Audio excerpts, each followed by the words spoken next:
PTI की जानिब से शेख मुजीब और याहिया खान से मुतल्लिक वीडियो बयान पर एक तरफ बानी पीटीआई इमरान खान को बचाने की कोशिशें, दूसरी तरफ मुतनाज़िर वीडियो को सोशल मीडिया पर पिन करके मुस्तहकम कर दिया। अब इस सोशल मीडिया अकाउंट पर कोई नया ट्वीट कर भी दिया जाए तो सबसे ऊपर मुतनाज़िर वीडियो ही दिखाई देती रहेगी। हर रहनुमा का बदस्तूर इसरार के शेख मुजीब और याहिया खान की वीडियो से इमरान खान का कोई ताल्लुक नहीं। ये भी कहा कि बानी पीटीआई को तो पता ही नहीं कि बैरून मुल्क से अकाउंट चलाने वालों ने बानी पीटीआई का क्या बयान जारी कर दिया। दूसरी तरफ तहरीक इंसाफ ने अपने ऑफिशियल एक्स हैंडल पर शेख मुजीब और याहिया खान की वीडियो को टैग करके पिन कर दिया। अब ना सिर्फ वीडियो बानी पीटीआई के अकाउंट पर मौजूद है बल्कि पीटीआई के ऑफिशियल अकाउंट पर नुमाया भी हो गई। अकाउंट पर सबसे ऊपर, सबसे पहले, सबसे वाज़ेह यही ट्वीट और वीडियो मौजूद। बाकी तमाम और नए ट्वीट्स बाद में नजर आएंगे।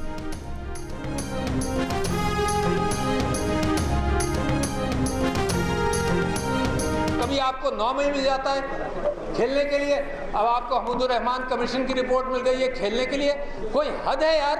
इमरान खान ने तो ये कहा है कि हमीदुर रहमान कमीशन रिपोर्ट पढ़ लो। आपकी हुकूमत की रिपोर्ट है, वो इमरान खान ने कहा पढ़ लो। क्या उसने गद्दारी की? रहनुमा पीटीआई आरिफ अलवी ने कहा है कि हमीदुर रहमान कमीशन रिपोर्ट पढ़ने का कहकर बानी पीटीआई ने क्या गलत कहा। जो हमीदुर रहमान कमीशन की रिपोर्ट पढ़ता है उस पर FIR हो जाती है। कराची में वकला कन्वेंशन से खिताब करते हुए साबिक सदर ने कहा कि दहशतगर्दों को पकड़ने के कानून के तहत पीटीआई वालों को पकड़ा जा रहा है। वो सदर थे तब उन पर बंदूकें सप्लाई करने का इल्ज़ाम लगाया गया। मसाइल का हल स्टेक होल्डर्स के मुज़ाकरात के बगैर मुमकिन नहीं। 2 में से 1 स्टेक होल्डर पीटीआई है, फॉर्म 47 वाले स्टेक होल्डर नहीं। आरिफ अलवी ने कहा कि जब तक बात नहीं करोगे बात नहीं बनेगी।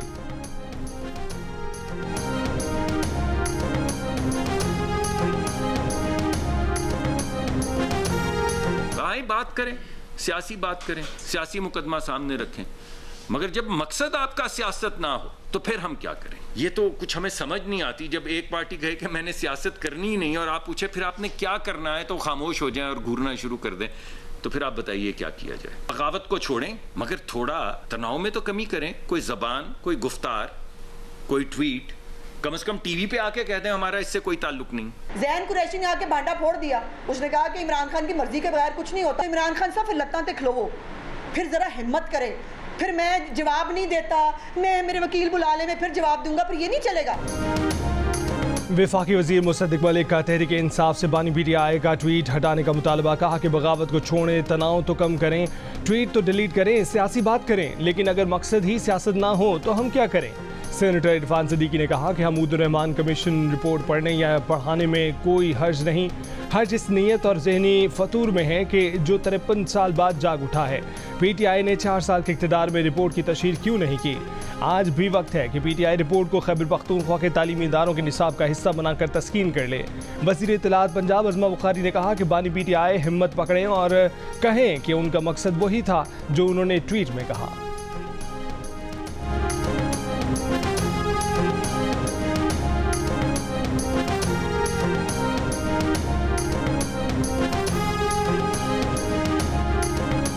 बानी पीटीआई के अकाउंट से मुतनाज़िर ट्वीट पर FIA ने उमर अयूब, बैरिस्टर गौहर और रऊफ हसन को नोटिस जारी कर दिए। तीनों रहनुमाओं को मंगल को दिन 11 बजे तलब कर लिया। नोटिस में कहा गया कि बानी पीटीआई के ऑफिशियल अकाउंट से रियासत और रियासती इदारों के खिलाफ आवाम को इश्तियाल दिलाने की कोशिश की गई। आवाम में खौफ और बेचैनी फैलाने का खदशा है। इश्तियाल अंगेजी से आवाम को रियासत और इदारों के खिलाफ कानून हाथ में लेने पर भी उकसाया जा सकता है। गुज़िश्ता रोज़ अडयाला जेल में बानी पीटीआई FIA की टीम से मिलने से इनकार कर चुके हैं। कह चुके हैं कि किसी भी सवाल का जवाब वकला की मौजूदगी में देंगे।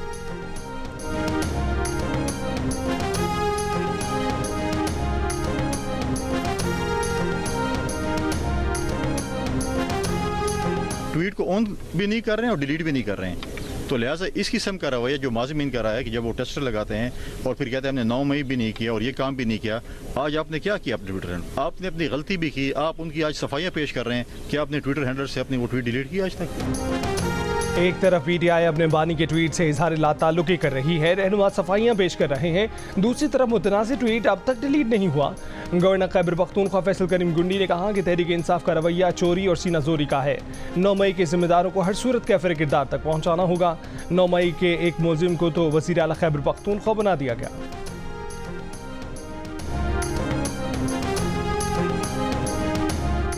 एडवोकेट जनरल खैबर पख्तूनख्वा ने मखसूस नशिस्तों के केस में चीफ जस्टिस काजी फैज़ ईसा पर एतराज़ दायर करने की खबरों को मुस्तरद कर दिया। एडवोकेट जनरल फैसल इत्मान खेल ने कहा है कि सूबाई हुकूमत ने बेंच पर एतराज़ की कोई हिदायत नहीं दी हैं। उन्हें बतौर एडवोकेट जनरल तमाम जजों पर एतमाद है। AG ऑफिस से वज़ीर आला खैबर पख्तूनख्वा को ख़त लिखे जाने की खबर मन घड़त है। इससे पहले ये खबर आई थी कि खैबर पख्तूनख्वा हुकूमत ने मखसूस नशिस्तों का केस सुनने वाले बेंच में चीफ जस्टिस काजी फैज़ ईसा की शमूलियत पर एतराज़ दायर करने का फैसला कर लिया। ज़राए का ये भी दावा था कि बेंच पर एतराज़ से मुतालिक दरख्वास्त की मंजूरी के लिए वज़ीर आला खैबर पख्तूनख्वा को ख़त लिख दिया गया।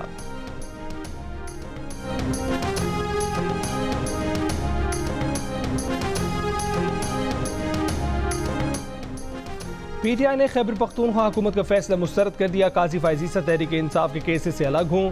तहरीक इंसाफ कोर कमेटी का फैसला। तर्जुमान रऊफ हसन का कहना था कि इस मामले पर सुप्रीम कोर्ट में कब रुजू करना है इसका हतमी फैसला लीगल टीम करेगी। रऊफ हसन का कहना था कि बानी PTI के अकाउंट से ट्वीट के हवाले से FIA की तहकीकात में शामिल होंगे। उन्होंने एतराफ़ किया कि कोर कमेटी के कुछ अरकान को बानी PTI के एक्स पर जारी वीडियो के एक हिस्से पर एतराज़ था। उन्होंने चीफ जस्टिस से सवाल किया कि इलेक्शन से मुतल्लिक केस ना लगाने की क्या वजूहात हैं। वो नया पाकिस्तान में शहजाद इकबाल से गुफ्तगू कर रहे थे।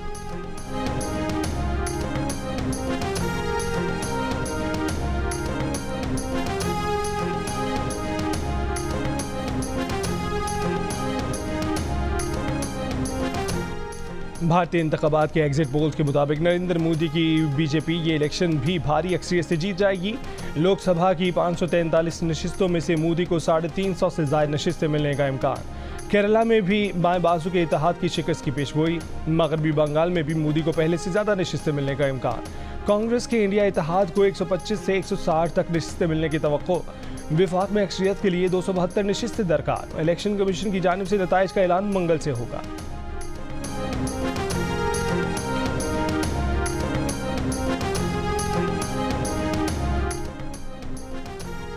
भारतीय वज़ीर आज़म नरेंद्र मोदी ने अपनी कामयाबी का ऐलान भी कर दिया। एक बयान में कहा कि बहुत एतमाद से कह सकता हूं कि भारतीय अवाम ने रिकॉर्ड तादाद में हुक्मरान इत्तेहाद को दोबारा मुंतखब कर लिया है। उन्होंने कहा कि मौका परस्त अपोजिशन इत्तेहाद वोटरों से जुड़ने में नाकाम रहा। अपोजिशन इत्तेहाद ज़ात परस्त, फ़िरका परस्त और बदउनवान है।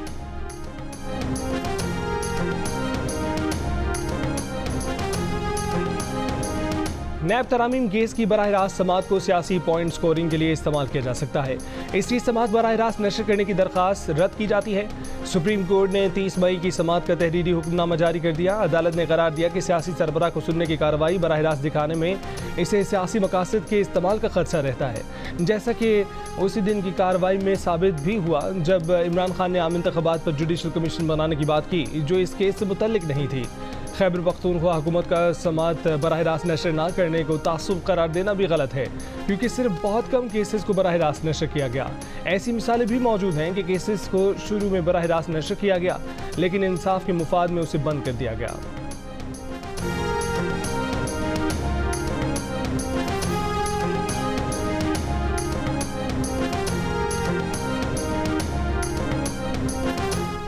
वफाकी वज़ीर कानून आज़म नज़ीर तारर का कहना है कि तहरीक इंसाफ अपने ऊपर खुद पाबंदी लगवा चुकी और सुन्नी इत्तेहाद कौंसिल में जम हो चुकी।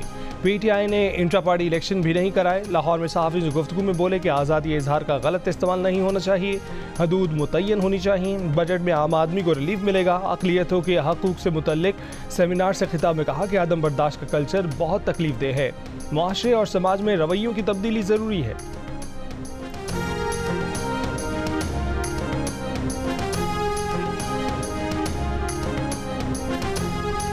सुप्रीम कोर्ट के जस्टिस मंजूर अली शाह का कहना है कि आइन में अक़लियतों के हकूक़ हमसे ज़्यादा ही हैं, कम नहीं।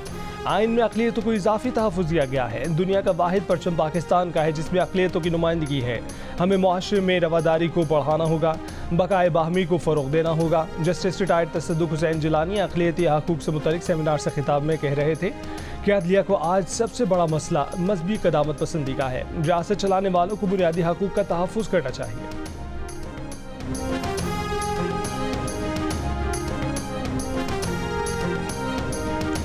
मुजफ्फराबाद की अदालत ने गिरफ्तार शायर अहमद फरहाद का तिब्बी मुआयना कराने का हुक्म दे दिया। अहमद फरहाद के वकील ने दरख्वास्त में इल्ज़ाम लगाया था कि अहमद फरहाद को स्लो पॉइजन किया जा रहा है। गुज़िश्ता रात होने वाली मुलाकात में अहमद फरहाद की हालत ठीक नहीं थी। इंसदाद दहशतगर्दी अदालत ने समात पीर तक मुलतवी कर दी। अदालती हुक्म पर Abbas institute of medical sciences के डॉक्टरों की टीम अहमद फरहाद का मुआयना करेगी।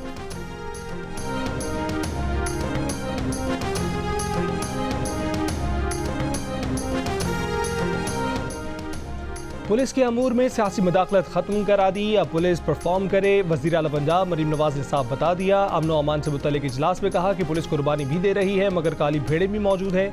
सूबे भर में क्राइम रेट हर सूरत नीचे लाना होगा। पंजाब में किसी जगह पर भी नो गो एरिया बर्दाश्त नहीं। जराइम ज़्यादा हों तो आवाम हुकूमत की रिफॉर्म्स और डेवलपमेंट को भूल जाते हैं। गाड़ियाँ, आलात, असलहा, ट्रेनिंग और पुलिस की हर डिमांड पूरी कर रहे हैं ताकि कारकर्दगी में कमी ना आए। मरीम नवाज ने कहा कि वो पुलिस फोर्स के पीछे खड़ी हैं। यूनिफॉर्म पहनकर पुलिस से इजहार यकजहती किया है।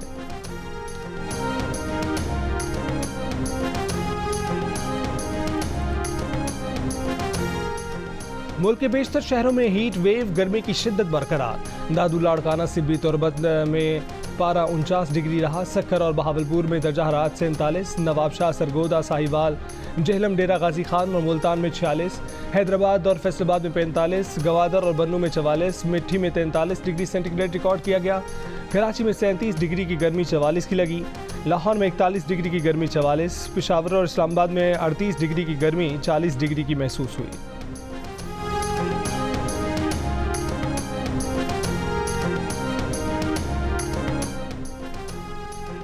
हीट वेव के साथ मुल्क भर में एलानी और गैर एलानी लोड शेडिंग का सिलसिला जारी। कराची के मुख्तलिफ इलाकों में 16 से 18 घंटे बिजली बंद रहना मामूल बन गया। लाहौर में बिजली की लोड शेडिंग के दौरानिया 6 घंटे तक पहुंच गया। पेशावर और कोयटा में भी शहरी बिजली की लोड शेडिंग से बेहाल। कोहाड़ के इलाके जंगल खेल में 2 रोज से बिजली मुअत्तल। आवाम सरापा एहतजाज, टायर जलाकर पेशावर रोड बंद कर दी। कराची में बिजली और पानी के सताए मुजाहिरीन ने ख़यूमाबाद से कोरंगी जाने वाली रोड बंद कर दी। ट्रैफिक की रवानी मुतासर रही।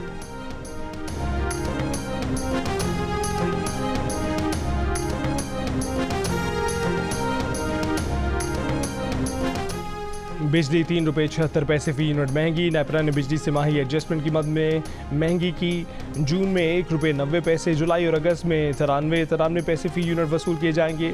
विफाकी वजीर बराए पावर डिवीजन अवैस लगारी ने कहा है कि सेमाही एडजस्टमेंट की मद में जून में कुल 4 रुपये 65 पैसे फी यूनिट इजाफी वसूल किए जाएंगे, जबकि जुलाई और अगस्त में सेमाही एडजस्टमेंट 4 रुपये 65 पैसे से कम होकर 93 पैसे रह जाएगी। LPG 3 रुपये 86 पैसे फी किलो सस्ती। 1 किलो LPG 234 रुपये 59 पैसे की हो गई। ओगरा के नोटिफिकेशन के मुताबिक LPG के 11.8 किलो के घरेलू सिलेंडर की नई कीमत 2768 रुपये मुकर्रर की गई है। कराची के इलाके गुलशन इकबाल ब्लॉक 7 में डकैती के दौरान एक शख्स कत्ल, वीडियो सामने आ गई। मकतूल की शनाख्त 27 साल के इर्तका के नाम से हुई है। मकतूल केमिकल इंजीनियर और निजी कंपनी में मुलाजमत करता था। इर्तका को बेघरी से घर जाते हुए डाकू ने रोका, मज़ाहमत पर फायरिंग कर दी। डाकू मकतूल शहरी से मोबाइल फ़ोन, नकदी और मोटरसाइकिल भी लूट कर फरार हो गए।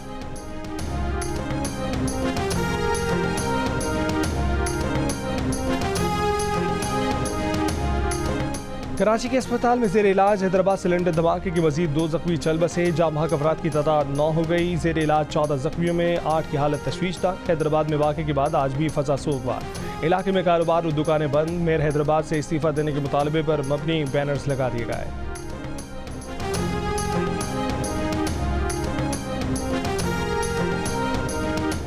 ₹15 का ऐलान करके पेट्रोल की कीमत सिर्फ 4 रुपये कम हुई। मामला क्या था? वज़ीर आज़म ऑफिस ने वजाहत जारी कर दी। वज़ारत ख़ज़ाना ने 31 मई को 15 मई वाली समरी भेज दी थी, जिसमें 15 रुपये से ज़्यादा का रिलीफ दिया गया था। समरी की मंजूरी के साथ ही वज़ीर आज़म ऑफिस ने आदाद शुमार दोबारा चेक करने का कहा, तो वज़ारत ख़ज़ाना को गलती का एहसास हुआ, जिस पर वज़ीर आज़म ऑफिस से रब्ता करके दोबारा 4 रुपये कमी वाली समरी मंजूरी के लिए वज़ीर आज़म को भिजवाई गई। यूँ अब पेट्रोल की नई कीमत 4 रुपये 74 पैसे कमी के बाद 268 रुपये फ़ी लीटर है। मजमूई तौर पर गुज़िश्ता एक माह में पेट्रोल की कीमत में 25 रुपये फ़ी लीटर कमी हो चुकी है।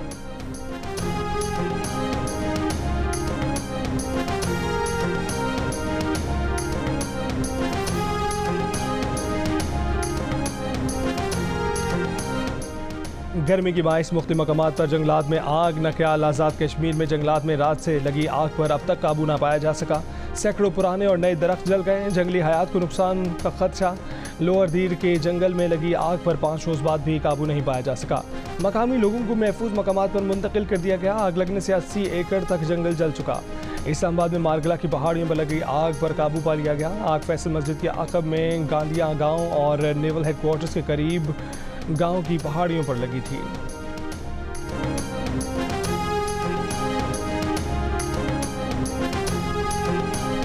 इस्लामाबाद में लापता वियतनाम की सफ़ीर की अहलिया को पुलिस ने ढूंढ निकाला। पुलिस के मुताबिक सफ़ीर की अहलिया F9 पार्क में बैठी थी। उन्हें शौहर के हमरा घर रवाना कर दिया गया। वफाकी वज़ीर दाखिला मोहसिन नकवी ने IG इस्लामाबाद से रब्ता करके वियतनाम की सफ़ीर की अहलिया को तलाश करने की हिदायत की थी और उन्हें कहा था कि पुलिस जदीद टेक्नोलॉजी की मदद से सफ़ीर की अहलिया की जल्द तलाश यकीनी बनाए।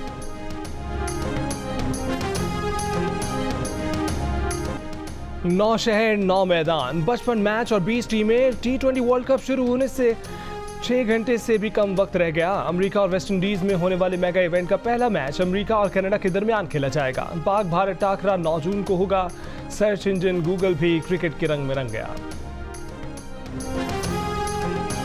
T20 वर्ल्ड कप में शिरकत के लिए पाकिस्तानी टीम डेलस पहुंच गई। कौमी टीम पहला मैच 6 जून को अमेरिका के खिलाफ खेलेगी।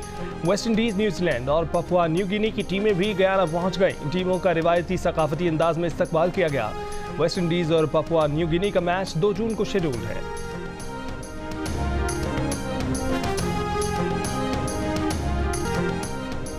पाकिस्तान में अमेरिकी सफ़ीर डोनाल्ड ब्लूम ने T20 वर्ल्ड कप देखने के लिए अमेरिका जाने का ऐलान कर दिया। पाकिस्तानी टीम के लिए नई ख्वाहिशात का इजहार। कहा कि पाकिस्तान में क्रिकेट से बेइंतहा मोहब्बत और जुनून देखा है।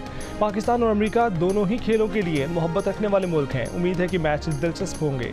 हाल ही में पाकिस्तान क्रिकेट टीम के साथ मुलाकात में बॉलिंग और बैटिंग की कुछ टिप्स सीखी हैं।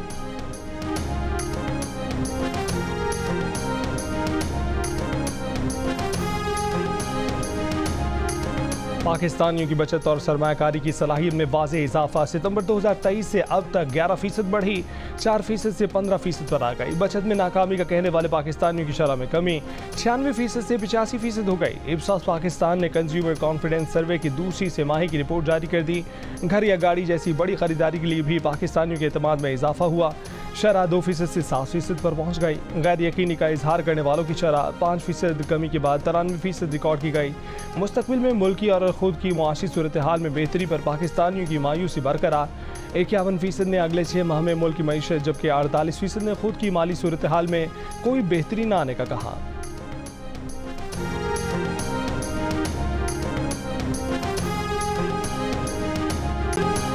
इटली में गैरत के नाम पर बेटी के कत्ल में मुलव्विस मुलजिमा खारियां से गिरफ्तार। नाजिया शाहीन पर इटली में 18 साल की बेटी को शौहर से मिलकर कत्ल करने का इल्ज़ाम है। लंदन में सिखों की मजहबी अदालत कायम। मीडिया रिपोर्ट्स के मुताबिक सिख मजहबी अदालत 30 मजिस्ट्रेट्स और 15 जजों पर मुश्तमिल होगी। अदालत अपने मजहबी असूलों और रिवायात को सामने रखते हुए फैसले सुनाएगी। सिख कोर्ट के तर्जुमान बलदीप सिंह का कहना है कि सिख खवातीन और बच्चों पर घरेलू तशद्दुद और तलाक समेत दीगर मसाइल अब बेहतर अंदाज में हल हो सकेंगे। Pragna Patel, founder of Southall Black Sisters का कहना है कि सिख कोर्ट का क़याम मजहबी बुनियाद परस्ती को हवा देगी। बरतानिया में यहूदी मजहबी अदालतें और इस्लामी शरिया काउंसिल और मुस्लिम मसाहलती ट्रिब्यूनल भी काम कर रहे हैं।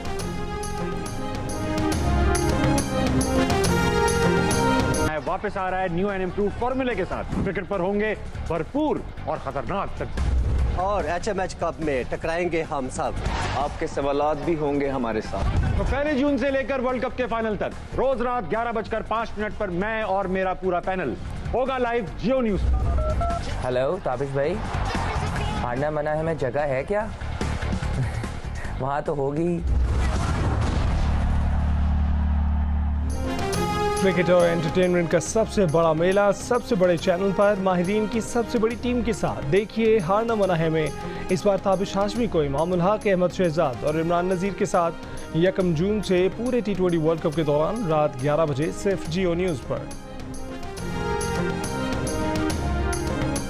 और दिल का रिश्ता ऐप के नए पैकेज का लॉन्च। अब सार्फिन प्रीमियम और इंटरनेशनल रिश्ते भी हासिल कर पाएंगे। इस ऑफर के जरिए वो सार्फिन जो अपना प्रोफाइल अपग्रेड करवाएंगे वो प्रीमियम सारिफ बन जाएंगे। प्रीमियम सारिफ मैरिज ब्यूरो की मदाखलत के बगैर नेशनल और इंटरनेशनल रिश्ते हासिल करेंगे।